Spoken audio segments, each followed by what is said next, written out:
From the Presidential Palace, Manila, Dateline Malacañang.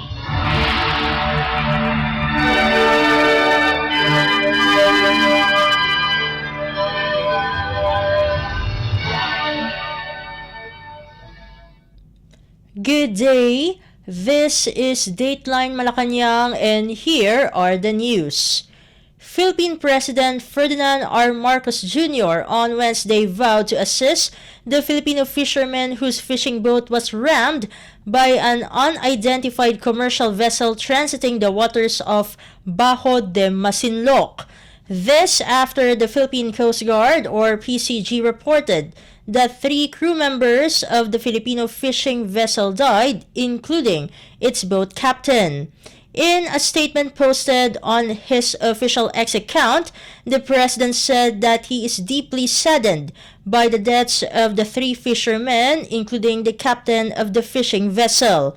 According to the PCG, the incident occurred at 4:20 Monday morning when an unidentified foreign commercial vessel rammed the Filipino fishing boat identified as FFB Dirin, while it was moored to a payao or anchored fish float 85 nautical miles northwest of the Bajo de Masinloc.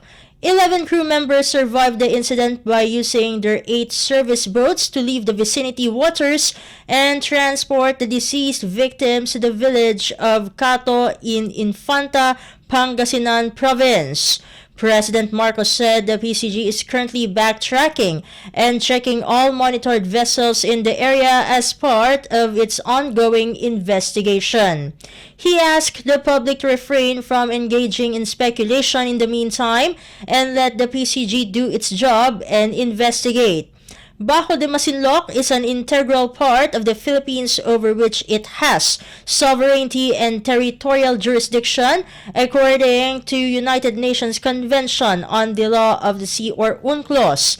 The Hague-based Permanent Court of Arbitration on July 12, 2016 affirmed Bajo de Masinloc as a traditional fishing ground of Filipino fisher folk. Dateline Malacañang. Meanwhile, Senate President Juan Miguel Zubiri was outraged with the Filipino fishing boat ramming incident near the Bajo de Masinloc on Monday morning. According to Zubiri, while details are not yet clear, it is however clear that there was a disregard to the value of life of the fisher folk who are simply trying to make a living in the country's waters.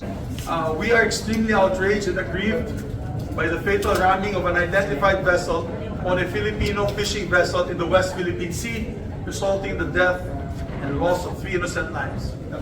While the details remain unclear at this point, what is clear is that there has been a disregard for the lives of our fisherfolk who are simply trying to make a living in our own seas.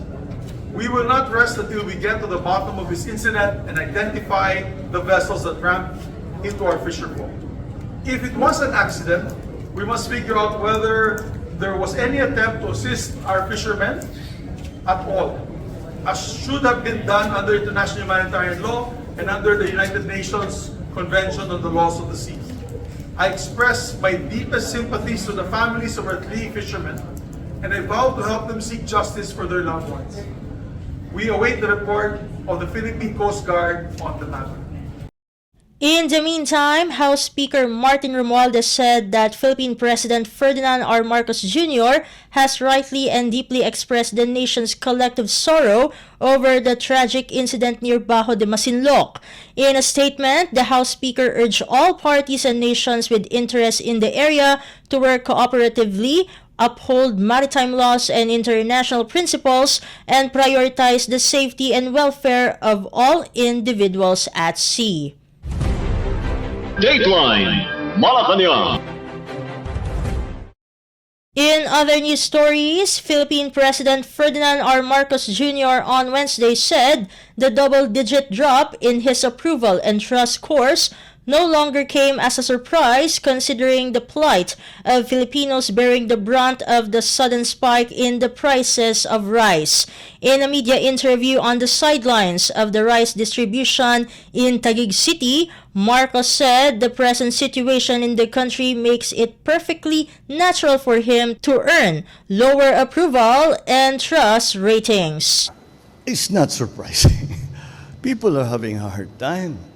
Because yung hirap na bigas ito eh.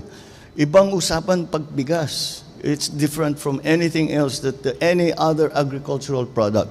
I completely understand it. And that's why we're working very, very hard to make sure that this comes up again. Not because of the survey. That's not important to me. What's important to me is that we make sure that people have enough to eat and that it is affordable to them. And kaya hindi mo masisi ang tao, talagang naghihirap sila eh. So that's why we are doing all of these things. That's why we are doing all of the things to try and maintain the prices at a level that is affordable to our people. Yun lang naman talagang kailangan gawin. And I think we are slowly heading there. Based on a Pulse Asia survey conducted from September 10 to 15, the president's approval and trust ratings declined by 14 percentage points from 85% to 71% and 15 percentage points from 80% to 65% respectively. Pulse Asia conducted the survey amid the implementation of Executive Order or EO 39, which imposes a price ceiling of 41 pesos per kilogram on regular milled rice and 45 pesos per kilogram on well-milled rice to temper the increase in the prices of the staple. President Marcos during the media interview announced the lifting of the implementation of EO 39 and assured continued assistance to affected individuals, including farmers and the underprivileged sector. Yes, we are, as of today, we are lifting the price caps on the rice, both for the regular milled rice and for the well-milled rice. The president's announcement came a day after the Department of Agriculture or DA and the Department of Trade and Industry or DTI recommended the lifting of the mandatory rice price ceilings in a sectoral meeting at Malacañang Palace in Manila. EO 39, which took effect on September 5, imposes a price cap of 41 pesos per kilogram on regular milled rice and 45 pesos per kilogram on well-milled rice. Despite the lifting of EO 39, Marcos said the government still needs to address the issue of the higher price of rice in Metro Manila. Dateline Malacañang. Meanwhile, Philippine President Ferdinand R. Marcos Jr. on Wednesday expressed high hopes that the newly appointed officials and officers of various government offices will continue to demonstrate excellence and integrity while performing their respective duties. In a speech during the mass oath-taking of the new officials in different branches of government in Malacañang Palace, the President underscored as he urged public servants to continuously uphold true excellence and integrity in the performance of their duty for the benefit of the country. Let's listen to the speech of Philippine President Ferdinand R. Marcos Jr. Good afternoon, everyone, once again, and welcome to Malacañang Palace on this auspicious day.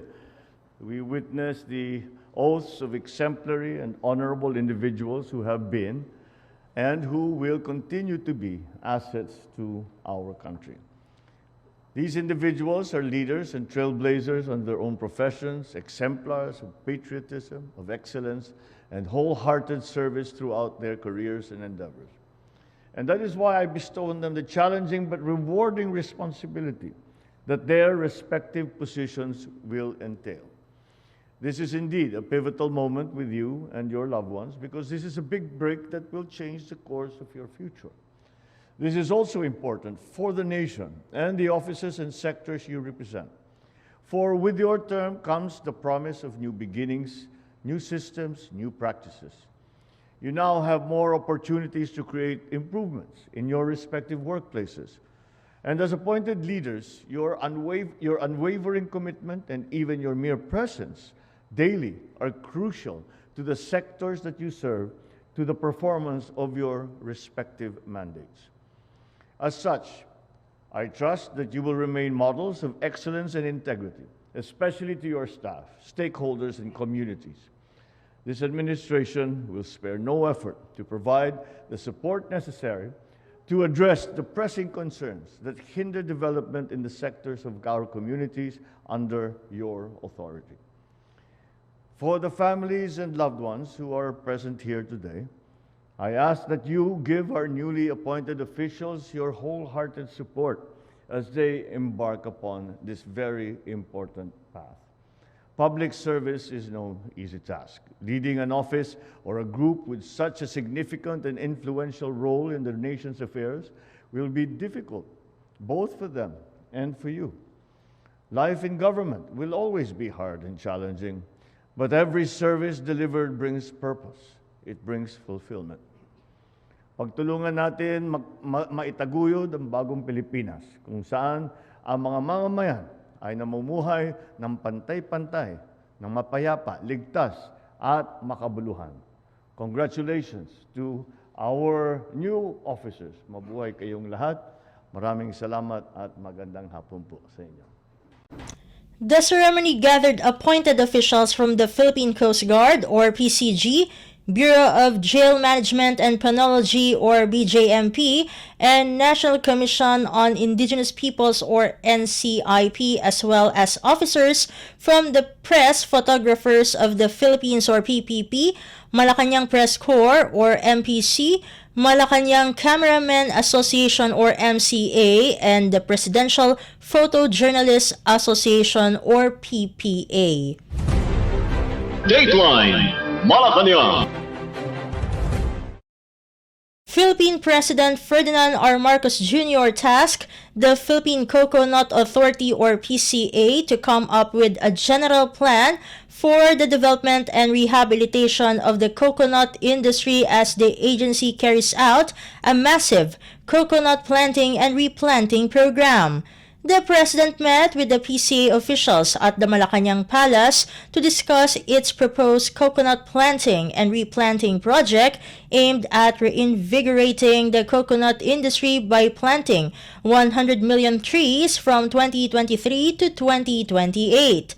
President Marcos underscored the importance of inputs from coconut industry leaders in coming up with a general plan for the sector and wanted the government to implement such initiative beyond his term as president.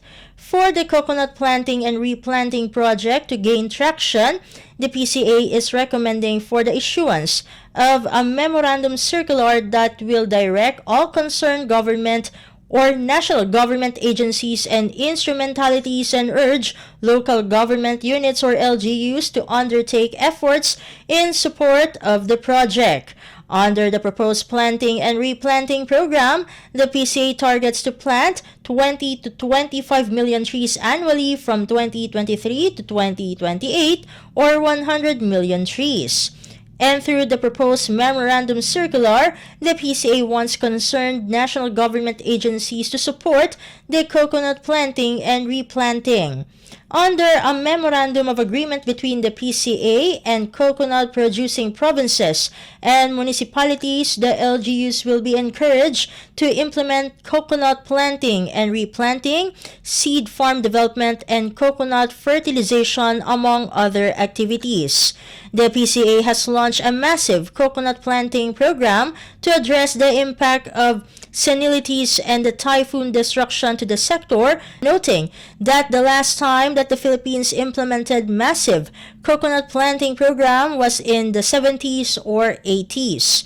Due to budgetary constraints, the agency has only managed to plant or replant about 1 to 3 million coconut trees, which is far from the estimated 34 million trees that it needs to replant. The PCA said in order to plant 100 million trees in the next 5 years, a whole-of-nation approach is needed.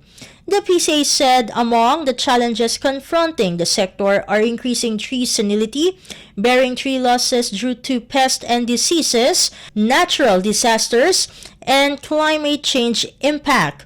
Last year, the Philippine Statistics Authority or PSA recorded 340.6 million bearing trees, a 6.2 million decline from the 346.8 million bearing trees a year before. Dateline Malacañang.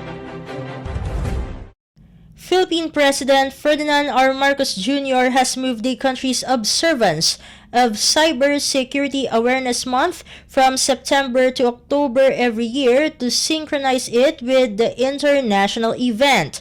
Proclamation number 353, signed by Executive Secretary Lucas Bersamin on behalf of the President, amends Proclamation number 2054 by transferring the observance of the Cybersecurity Awareness Month from September to October every year.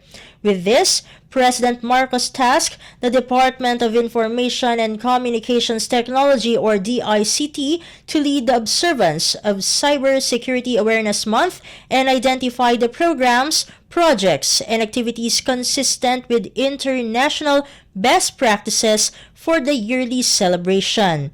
He likewise directed all national government offices and encouraged local government units, non-government organizations, and the private sector to support the DICT and actively participate in the annual observation.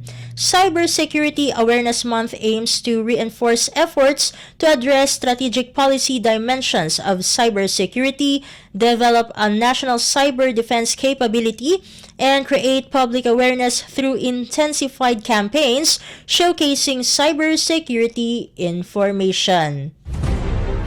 Dateline Malacañang. Philippine President Ferdinand R. Marcos Jr. has suspended the granting of Career Executive Service or CES ranks to graduates of Master Studies of the National Defense College of the Philippines or NDCP, citing a need to re-evaluate the foregoing policy of granting the said ranks. In Memorandum Circular Number 35, Malacañang said it is imposing a moratorium on Executive Order or EO Number 145, which gives the CES status to NDCP graduates once they enter government. The moratorium would affect granting CES ranks to graduates of NDCP's Master in National Security Administration or MNSA program to provide ample opportunity to study and reassess the justifications for as well as the policy implications of the grant of CES rank to graduates of the MNSA program of the NDCP. It added that the CESB must submit to the Office of the President or OP through the Office of the Executive Secretary a comprehensive report on its findings together with its recommendations, which shall include either the lifting of the moratorium or the revocation of EO number 145 as may be appropriate within 60 days from the issuance of the circular. The memorandum was signed by Executive Secretary Lucas Bersamin on behalf of Philippine President Ferdinand R. Marcos Jr. on October 2. Among the reasons Malacañang cited for the moratorium are the strategies on good governance under the Philippine Development Plan 2023 to 2028. It also underscored the need to re-evaluate the foregoing policy of granting the CES rank to ensure that the objectives and policies are still consistent with the prevailing laws, rules, and regulations. Dateline Malacañang. While Consumer prices accelerated by 6.1% in September compared to the previous year, primarily driven by a surge in food and fuel prices, according to the Philippine Statistics Authority or PSA. This inflation rate falls within the upper range of the Bangko Sentral ng Pilipinas projected range of 5.3% to 6.1%. While it represents an increase from the 5.3% rate recorded in August, it is lower than the 6.9% inflation rate observed in the same month in 2022. Core inflation, which excludes the volatile prices of energy and food, decreased to 5.9% in September from 6.1% in the previous month. The uptrend in the overall inflation in September was primarily brought about by the higher year-on-year increase in the heavily weighted food and non-alcoholic beverages at 9.7% during the month from 8.1% in the previous month. Transport, with inflation rate of 1.2% during the month from 0.2% in the previous month, also contributed to the uptrend of the headline inflation. Meanwhile, food inflation at the national level rose to 10.0% in September 2023 from 8.2% in the previous month. In September 2022, food inflation was lower at 7.7%. Dateline Malacañang. And finally, Gilas Pilipinas scored a come-from-behind win over China 77-76 to advance to the gold medal match of the men's basketball tournament at the 2023 Hangzhou Asian Games in China. This marks the first time in 33 years that the Philippines reached the final of the quadrennial games. Justin Brownlee capped another brilliant performance with a huge triple with just 23 seconds left to upset defending champion China. Brownlee tallied 33 points, including 17 in the fourth period, that fueled the Philippines' 10-0 run en route to victory. The Philippine quintet arranged a rematch with elimination round conqueror Jordan for the gold medal. Meanwhile, Filipino boxer Yumir Felix Marshall is off to Paris next year for his second straight Olympic stint after reaching the gold medal round at the 19th Asian Games. The 27-year-old Filipino knocked out his Syrian foe Ahmad Gosun with 1 minute and 49 seconds left in the second round, giving him the right to face off his Chinese foe on Thursday evening in the finals of the 71 to 80 kilogram division men's boxing tournament. Dateline Malacañang. And that concludes today's edition of Dateline Malacañang for Radyo Pilipinas World Service. This has been Steph Vicente. Good day and stay safe, everyone. From the Presidential Palace, Manila, Dateline Malacañang.